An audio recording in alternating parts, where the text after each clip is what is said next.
할렐루야. 오늘 이 아침에 나오신 성도님들을 환영합니다. 오늘 이 아침에도 하나님 앞에 합심하여 기도할 때에 하나님이 주시는 크신 은혜가 임하는 귀중한 이 아침 기도의 시간 되시기를 간절히 축원드립니다.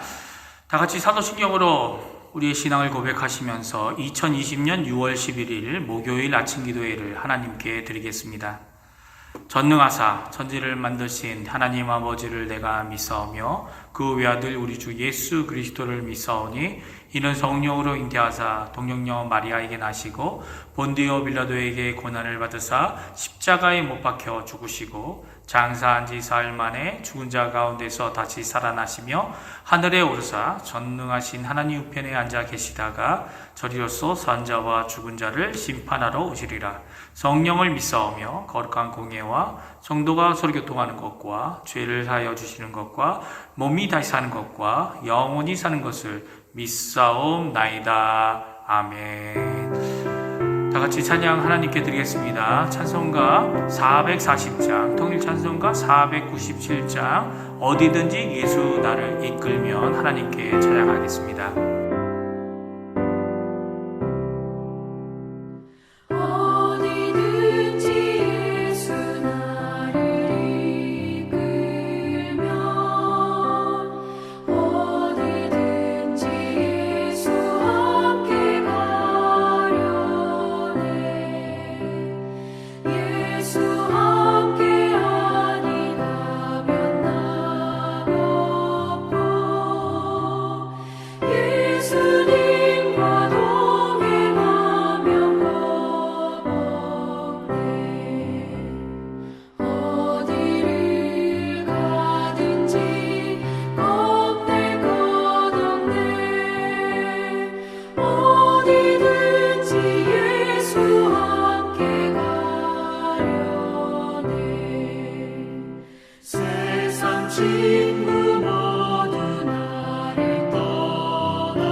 아멘. 이 시간에 합심하여 기도하겠는데요. 기도하실 때 세 가지 기도 제목으로 하나님께 기도하기 원합니다. 첫 번째로는 교회와 성도님들을 위해 기도해 주십시오. 중직자들과 교육자들, 돕는 선교사들, 당회와 위원회들, 전도회와 교회 학교 각 부서들, 그리고 교회와 예배의 회복을 위해 기도해 주십시오. 교회에 연로하신 어른들과 병중에 계신 분들, 그리고 여러 모양으로 어려우신 분들, 경제적으로 어려우신 분들, 수술 후 회복 중인 강해지 어린이를 위해 기도해 주시기 바랍니다. 두 번째로 조국 대한민국을 위해 기도해 주십시오. 한국교회와 위정자들, 그리고 북한 선교와 평화 통일을 위해 간절히 기도하시는 이 아침 되시기 바랍니다. 세 번째, 아르헨티나를 위해 기도해 주십시오. 의료진들과 봉사자들, 위정자들에게 하나님의 크신 위로와 하나님의 크신 은혜가 임해서 이 겪고 있는 어려움을 잘 견뎌내고 극복할 뿐만 아니라 오히려 이 기회를 통해 아르헨티나를 회복하는 역사가 이들을 통하여 임하게 해달라고 기도하시는 이 아침 시간 되었으면 합니다. 같이 기도하겠습니다.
예수님의 이름으로 기도합니다. 아멘. 오늘 이 아침에 함께 읽을 성경 말씀은 고린도전서 7장 1절에서 24절까지의 말씀입니다. 다 찾으신 줄 알고 같이 읽겠습니다.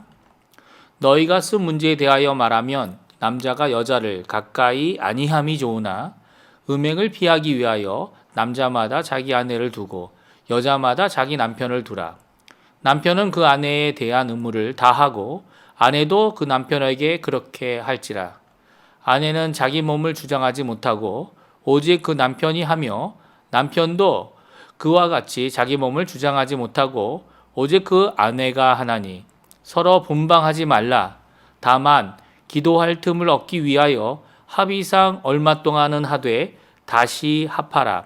이는 너희가 절제 못함으로 말미암아 사탄이 너희를 시험하지 못하게 하려 함이라. 그러나 내가 이 말을 함은 허락이요 명령은 아니니라. 나는 모든 사람이 나와 같기를 원하노라.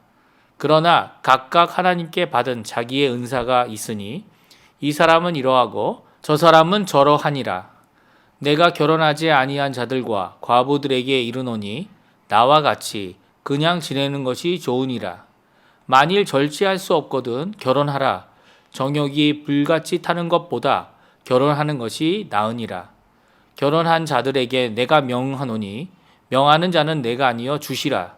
여자는 남편에게서 갈라서지 말고 만일 갈라섰으면 그대로 지내든지 다시 그 남편과 화합하든지 하라. 남편도 아내를 버리지 말라. 그 나머지 사람들에게 내가 말하노라. 이는 주의 명령이 아니라 만일 어떤 형제에게 믿지 아니하는 아내가 있어 남편과 함께 살기를 좋아하거든 그를 버리지 말며 어떤 여자에게 믿지 아니하는 남편이 있어 아내와 함께 살기를 좋아하거든 그 남편을 버리지 말라.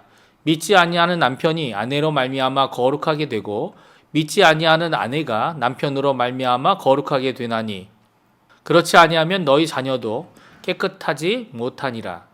그러나 이제 거룩하니라. 혹 믿지 아니하는 자가 갈리게 하라. 형제나 자매나 이런 일에 구애될 것이 없느니라. 그러나 하나님은 화평 중에서 너희를 부르셨느니라. 아내된 자여 내가 남편을 구원할는지 어찌에 알 수 있으며 남편된 자여 내가 내 아내를 구원할는지 어찌 알 수 있으리요. 오직 주께서 각 사람에게 나누어 주신 대로 하나님이 각 사람을 부르신 그대로 행하라. 내가 모든 교회에서 이같이 명하노라. 할례자로 부르심을 받은 자가 있느냐? 무할례자가 되지 말며 무할례자로 부르심을 받은 자가 있느냐? 할례를 받지 말라. 할례 받는 것도 아무것도 아니요 할례 받지 아니하는 것도 아무것도 아니로되 오직 하나님의 계명을 지킬 따름이니라. 각 사람은 부르심을 받은 그 부르심 그대로 지내라. 내가 종으로 있을 때 부르심을 받았느냐? 염려하지 말라. 그러나 내가 자유롭게 될 수 있거든 그것을 이용하라. 주 안에서 부르심을 받은 자는 종이라도 주께 속한 자유인이요 또 그와 같이 자유인으로 있을 때 부르심을 받은 자는 그리스도의 종이니라. 너희는 갑으로 사신 것이니 사람들의 종이 되지 말라. 형제들아 너희는 각각 부르심을 받은 그대로 하나님과 함께 거하라. 아멘. 고린도전서 7장 1절에서 24절의 말씀을 저희가 읽었습니다. 우리는 고린도전서 7장은 사도 바울이 고린도 교회의 음행의 문제를 피함으로 가질 수 있는 방법을, 그것도 구체적인 방법을 말씀해주고 있습니다. 그것은 결혼으로 정절을 지키는 것입니다. 그러니까 결혼을 통하여 하나님의 명령을 지키는 것입니다. 그래서 사도 바울은 음행의 문제에 대하여 건강하고 온전한 가정을 통해 이것을 이겨낼 수 있다라고 말씀해 주시고 계시죠. 그래서 이제 부부에게 또 멀지 않아 미래에 결혼을 하거나 하지 않을 사람들을 위해 권면과 명령들을 하고 있습니다. 특별히 사도 바울은 이 명령을 윤리적인 명령으로 규율적인 명령으로 하는 것보다 더 좋은 것을 구하는 권면의 자세를 가지고 이것들을 말씀하고 있습니다. 어떻게 윤리적인 명령을 이루면서도 또 규율적인 것도 충분히 이루면서도 더 좋은 것을 얻을 수 있을까요? 한마디로 말한다면 하나님, 즉 삼위일체 하나님의 명령 안에서 그 더 좋은 것들을 찾아 구하는 일이 항상 가능하다고 사도 바울은 말하고 있는 것입니다. 그러니까 오늘 본문은 자유를 말합니다. 자유를 말하고 방종을 말하는 것이 아니죠. 자유는 무엇입니까? 거룩과 음행 그리고 독신과 결혼의 문제에서 그리스도께 속한 자유를 말하고 있는 것입니다. 한 번은 제가 저희 교회 집사님께서 쓰신 에세이 자서전적인 책을 쓰신 것을 잠깐 읽어본 적이 있습니다. 어린 아이의 자유에 대해서 말하면서 아버지의 지엄한 명령 안에 절제되고 자제된 삶을 사는 것, 그것이 바로 참된 자유다라고 얘기하고 그 아버지의 명령을 벗어나는 것, 그것이 바로 방종이다라고 한 글을 읽은 적이 있습니다. 그렇습니다. 오늘 본문도 이러한 자유, 이러한 절제의 법칙 안에 결혼 생활도 순전하고 거룩한 삶도 그리고 모든 그리스도인들이 이러한 삶을 살 수 있다라고 말씀하고 있습니다. 그렇다면 어떻게 그리스도인으로 살면서 자유함도 누리게 되는 걸까요? 그것을 간단히 23절에서 24절에 대답해 주고 계십니다. 우리 같이 한번 읽어볼까요? 23절, 24절 같이 읽겠습니다. 시작! 너희는 값으로 산 것이니 사람들의 종이 되지 말라. 형제들아 너희는 각각 부르심을 받은 그대로 하나님과 함께 거하라. 그렇습니다. 자유케 된 삶에는 그것을 치른 값이 있다고 말씀하고 계십니다. 오늘 본문의 자유는 그냥 얻어진 것이 아닙니다. 주님께서 값으로 치루어 주셨습니다. 이 자유를 우리에게 주실 때에는 주님께서 은혜로 선물로 거저 주시지만 은혜가 은혜되기 위해 주님은 아낌없이 자신의 생명을 우리에게 주셨기 때문에 가능한 것입니다. 이 가치, 그 값을 아는 자들이 바로 그리스도인들입니다. 그리스도인이란 말은 단지 그리스도께 속했다라는 의미만을 가지고 있는 것이 아닙니다. 예수 그리스도를 믿음으로 그의 보혈로 자유케 된 자들을 말씀하고 있습니다. 그래서 그리스도인들은 자신의 생명을 예수 그리스도를 위해 헌신한 자들이라는 의미가 그 안에 담겨져 있습니다. 이런 자들이 진짜 자유한 자들인 거죠. 희생의 깊이를 아는 자들. 그 희생의 깊이를 알아서 자신의 목숨도 바치게 되는 순교에까지 나갈 수 있었던 자들 아닙니까?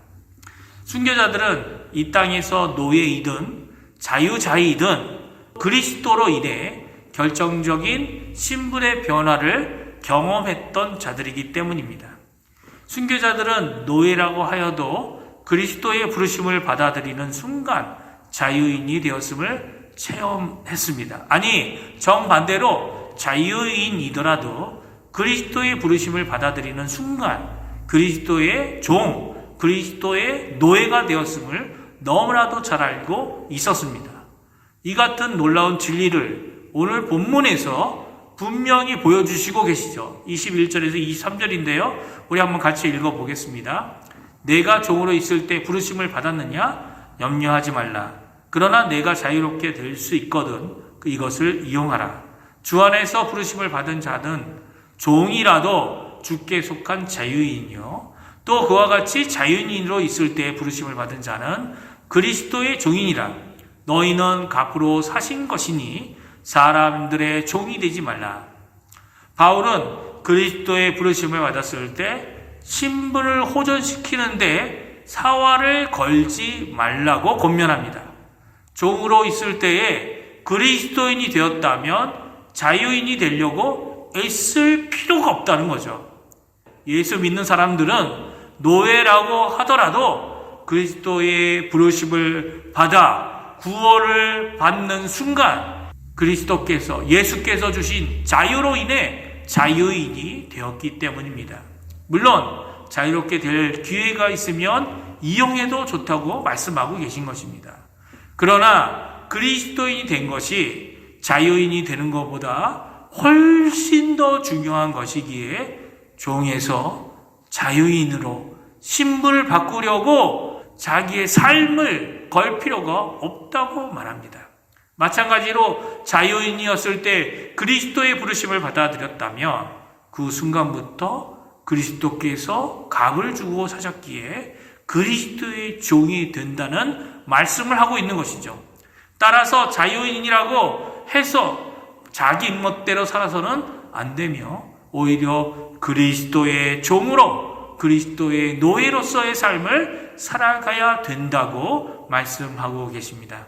결국 자유인이나 노예나 그리스도의 부름을 받는 순간부터 그리스도로 인해 새로운 피조물이 된 것입니다. 오늘 이 말씀과 같이 외모, 학벌, 건강 이 모든 것을 이용할 수 있으면 해야 합니다. 발전할 수 있으면 발전시켜야 합니다. 그러나 그것이 없어도 충분히 풍요롭고 충분히 지혜롭다는 것입니다. 왜 그렇습니까? 우리는 그리스도인이기 때문입니다. 오늘 이 말씀을 기억하시면서 그리스도께 해주신 정말 값어치 있는 이 자유 안에 그리스도인임을 기억하셔서 어떤 상황, 어떤 고난 중에도 그 있는 자리에서 하나님께 영광을 돌리고 진정한 영적인 변화로 인해 참된 자유함을 누리시는 우리 중앙교회 성도님들 다 되시기를 간절히 축원드립니다. 기도하겠습니다. 할렐루야. 하나님 아버지 감사합니다. 오늘 이 아침에도 진정한 영적인 변화, 신분의 변화, 그리스도 안에서 자유함을 받은 그 값어치를 저희들이 알게 해주신 하나님께 감사합니다. 이 시간 간절히 기도하고 오라는 것은 저희들의 삶 가운데 주님이 우리와 함께 계시고 또 주님이 우리를 이루어 주신 그 참된 자유함을 누리는 우리 중앙교회 모든 성도님들 되게 도와주시고 지금 처한 어려움에 있을지라도 지금 이 처한 어려움에서도 충분히 주님께 영광을 돌리고 충분히 하나님의 뜻을 이룰 뿐만 아니라 하나님 예수 그리스도의 종으로 살아갈 수 있는 온전한 삶을 가지고 있음을 고백하며 하나님께 감사하는 오늘의 삶이 되도록 주님 역사하여 주시옵소서. 또한 저희들이 갖고 있는 여러 가지 기회들이 있습니다. 그 기회들을 잘 살려서 오히려 하나님 원하시는 은혜의 삶을 살아가는 중앙교회 모든 성도님들 되도록 역사하여 주시옵소서. 감사드리며 예수님의 이름으로 간절히 기도하옵나이다. 아멘. 하늘에 계신 우리 아버지여, 이름이 거룩히 여김을 받으시오며 나라 임하옵시며 뜻이 하늘에서 이루어진 것 같이 땅에서도 이루어지리이다.